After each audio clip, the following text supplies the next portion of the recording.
After 6 months of being monetized by YouTube, I just earned my first $100. This is a big personal achievement as it's the first time I've actually been paid without a direct employer. But it also reconfirms my perspective on GameDev Youtube that it should not be pursued by most developers. But let's start with the positives on what I personally get out of GameDev Youtube before I crush your dreams and aspirations. The first real benefit is that you get to feel like you're contributing to a larger cause. I think the benefits of GameDev Youtube are that you give yourself reasons to make projects that you wouldn't necessarily make. A lot of my initial tutorial ideas were just me wanting to learn something about Godot and then challenging myself to make it in a way that could be exported and shared with others. When I started, there were not a lot of tutorials for Godot. People still complain about the lack of tutorials, but it's so much better than it was, and I like knowing that I've contributed to improving the space. I can't pretend that all my tutorials have stood the test of time, but I do believe that through quantity, the quality will naturally come and improve onboarding people who try out the engine. The second big benefit is being able to document your journey. When you're about to start your first workout at the gym, it's recommended that you take a picture of yourself to document what you looked like before. After a couple of years, the picture acts as a way to remember how far you've come. Humans are very adaptive to the present, and when good things happen to you, it doesn't take very long for that good to become normal and expected.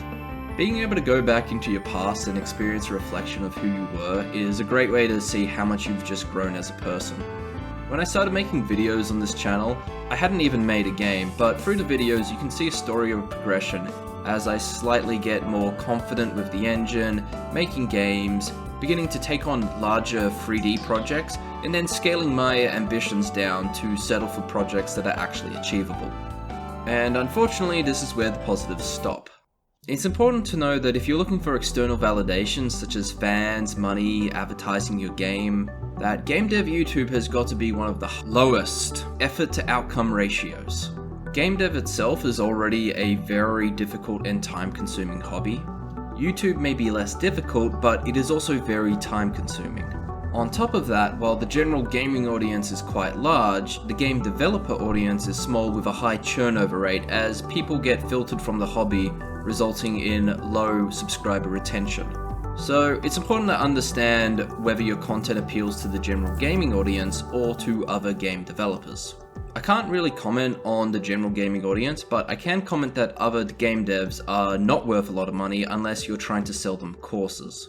My RPM since I started is 80 cents per 1,000 views. This means that I would need 53 million views to make minimum wage in my country of Australia.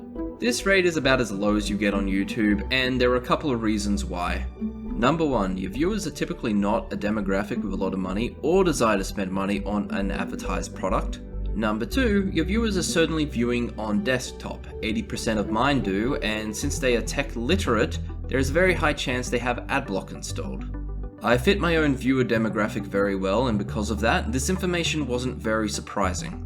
For my Vampire Survivors clone series, I worked on it for about 2.5 months with 5 weeks of intense effort.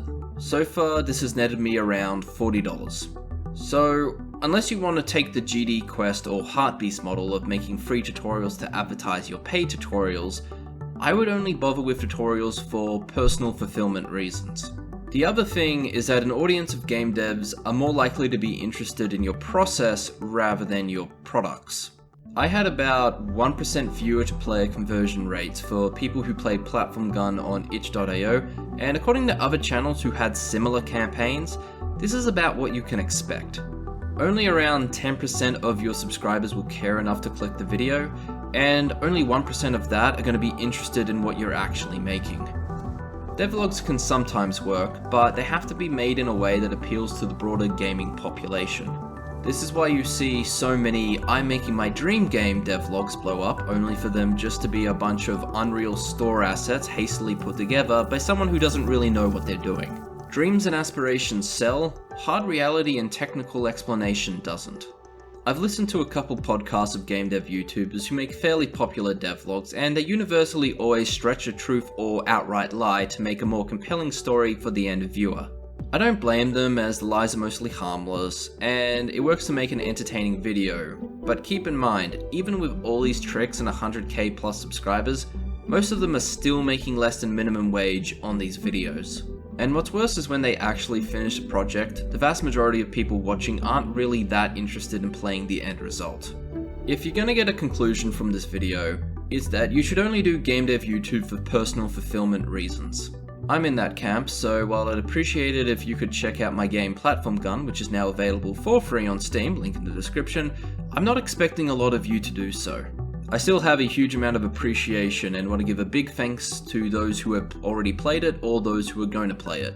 But for everyone else who thinks they should make their own channel, it's fun and I enjoy making the occasional video.